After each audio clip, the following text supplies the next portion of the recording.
नमस्कार विद्यार्थी मित्र हो, नवनाथ खित्री या यूट्यूब चॅनलवरती तुमचं सर्वांचं स्वागत आहे। आज आपण ह्या व्हिडिओमध्ये बघणार आहोत प्रश्नपत्रिका क्रमांक 6 चालू घडामोडीवर आधारित वन लाइनर प्रश्न व त्याची उत्तरे घेतली आहेत। मित्र हो, अशाच नवनवीन व्हिडिओसाठी नवनाथ खित्री या यूट्यूब चॅनलला सबस्क्राईब करा, लाईक करा, शेअर करा आणि कमेंट करायला विसरू नका। चला तर पहा, व्हिडिओला सुरुवात करू। चला बघा, पहिला प्रश्न बघा, भारतातील पहिला हायड्रोजनवर चालणारा रेल्वेची चाचणी हरियाणातील जिद्द ते सोनीपत महामार्गावर घेण्यात आलेली आहे। भारतातील पहिल्या हायड्रोजनवर चालणाऱ्या रेल्वेची चाचणी हरियाणातील जिद्द ते सोनीपत मार्गावर घेण्यात आलेली आहे। कर्नाटकमधील बनेघट्टा हे भारतातील पहिले संपूर्णपणे सौर ऊर्जेवर चालणारे प्राणी संग्रहालय ठरले आहे। कर्नाटकमधील बनेरघट्टा हे भारतातील पहिले पूर्णपणे सौर ऊर्जेवर चालणारे प्राणी संग्रहालय ठरलेले आहे। यानंतरचा प्रश्न आहे, राष्ट्रीय हळद मंडळाचे मुख्यालय निजामाबाद तेलंगणा येथे आहे। राष्ट्रीय हळद मंडळाचे मुख्यालय निजामाबाद तेलंगणा या ठिकाणी येथे आहे। यानंतर देशातील सेंद्रिय मत्स्यपालन क्लस्टर सिक्कीम येथे सुरू करण्यात आलेला आहे। देशातील सेंद्रिय मत्स्यपालन क्लस्टर सिक्कीम या राज्यामध्ये सुरू करण्यात आलेला आपल्याला दिसून येतो। यानंतरचा प्रश्न आहे, भारतीय महिला संघाने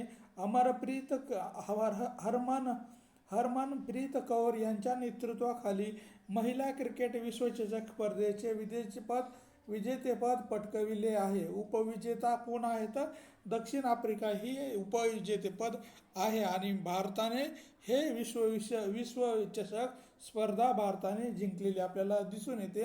आणि याचं नेतृत्व कोणी केलेलं आहे तर हरमनप्रीत कौर या खेळाडूने या संघाचे नेतृत्व केलेलं आपल्याला सांगता येईल। यानंतर आहे, महिला विश्वचषक क्रिकेट स्पर्धा अंतिम सामना DY पाटील स्टेडियम नवी मुंबई येथे खेळण्यात आला आहे। तर महिला विश्वचषक क्रिकेट स्पर्धा अंतिम सामना DY पाटील स्टेडियम मुंबई येथे खेळण्यात आलेला आहे। त्यानंतर आहे, भारताने पहिला अंध महिला T20 विश्वचषक स्पर्धेचे विजेतेपद पटकाविलेले आहे आणि उपविजेता कोण आहे तर नेपाळ हे आहे। भारताने पहिल्या अंध महिला T20 विश्वचषक स्पर्धेचे विजेतेपद पटकाविले आहे आणि उपविजेतेपद हे नेपाळ या देशाने पटकाविलेले आपल्याला सांगता येईल। त्यानंतर आहे, महिला कबड्डी विश्वचषक स्पर्धेचे विजेतेपद भारतीय संघाने पटकाविले आहे। महिला कबड्डी विश्वचषक स्पर्धेचे विजेतेपद भारतीय संघाने पटकाविलेले आहे। त्यानंतर आहे, 2030च्या राष्ट्रकुल स्पर्धेचे आयोजन गुजरातमधील अहमदाबाद येथे होणार आहे। 2030च्या राष्ट्रकुल स्पर्धेचे आयोजन गुजरातमधील अहमदाबाद या शहरामध्ये होणार आहे।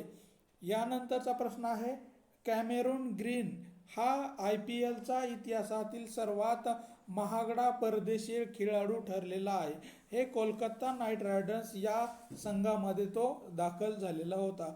कॅमेरून ग्रीन हा IPLच्या इतिहासातील सर्वात महागडा परदेशी खेळाडू ठरलेला आहे आणि हा कोलकाता नाईट रायडर्स या संघामध्ये सामील झालेला होता। त्यानंतर आहे, उत्तराखंड येथे आयोजित केल्या गेलेल्या राष्ट्रीय क्रीडा स्पर्धा 2025 मध्ये महाराष्ट्राने सर्वोत्तम राज्याचा करंडक जिंकलेला आहे। उत्तराखंड येथे आयोजित केल्या गेलेल्या राष्ट्रीय क्रीडा स्पर्धा 2025 मध्ये महाराष्ट्राने सर्वोत्तम राज्याचा करंडक जिंकलेला आहे। यानंतरचा प्रश्न आहे, पहिल्या महिला व पुरुष खो खो विश्वचषक स्पर्धेचे विजेतेपद भारतीय संघाने पटकाविलेले आपल्याला दिसून येते। पहिल्या महिला व पुरुष अशा दोन्ही खो खो विश्वचषक स्पर्धेचे विजेतेपद भारतीय संघाने पटकविले आहे.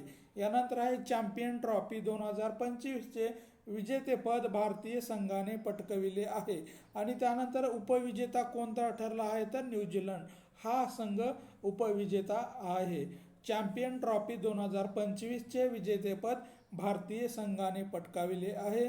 त्यानंतर उपविजेते कोण आहे तर न्यूझीलंड हा संघ उपविजेता ठरलेला या ठिकाणी सांगता येईल. त्यानंतर आहे IPL स्पर्धा 2025चे विजेतेपद प्रथमच रॉयल चॅलेंजर्स बँगलोरने पटकाविले आहे. IPL स्पर्धा 2025चे विजेतेपद प्रथम रॉयल चॅलेंज बँगलोरने पटकाविलेले आहे. यानंतर आहे जागतिक बुद्धिबळ चॅम्पियन 2024चे विजेतेपद भारताच्या डी गुकेशने मिळविलेले आहे. जागतिक बुद्धिबळ चॅम्पियन 2024चे विजेतेपद भारताच्या डी गुकेशने मिळविलेले आपल्याला या ठिकाणी सांगता येईल. यानंतर आहे फिडे महिला जागतिक बुद्धिबळ स्पर्धेचे दिव्या देशमुख हिने पटकाविलेले आहे. यानंतर आहे इटली येथे आयोजित हिवाळी ऑलिम्पिक स्पर्धा 2026 मध्ये अभिनव बिंद्रा यांनी मशाल वाहक केली होती. यानंतरचा प्रश्न आहे 2027 मध्ये एक दिवसीय क्रिकेट वर्ल्ड कपचे आयोजन दक्षिण आफ्रिका, झिम्बाब्वे आणि नामिबिया येथे करण्यात येणार आहे. 2027 मध्ये एकदिवसीय क्रिकेट वर्ल्ड कपचे आयोजन दक्षिण आफ्रिका, झिम्बाब्वे आणि नामिबिया या येथे करण्यात येणार आहे. शिल्पकार राम सुतार यांना महाराष्ट्र भूषण पुरस्कार 2024ने सन्मानित करण्यात आले होते. शिल्पकार राम सुतार यांना महाराष्ट्र भूषण पुरस्कार 2024ने सन्मानित करण्यात आलेलं होतं. यानंतरचा प्रश्न आहे पहिला महाराष्ट्र आरोग्य भूषण पुरस्कार डॉक्टर रवींद्र कोल्हे व स्मिता कोल्हे यांना प्राप्त झालेला आहे. पहिला महाराष्ट्र आरोग्य भूषण पुरस्कार डॉक्टर रवींद्र कोल्हे व स्मिता कोल्हे यांना प्रदान करण्यात आलेला आहे. त्यानंतर आहे लोकमान्य टिळक राष्ट्रीय पुरस्कार 2025 हा पुरस्कार नितीन गडकरी यांना प्रदान करण्यात आलेला आहे.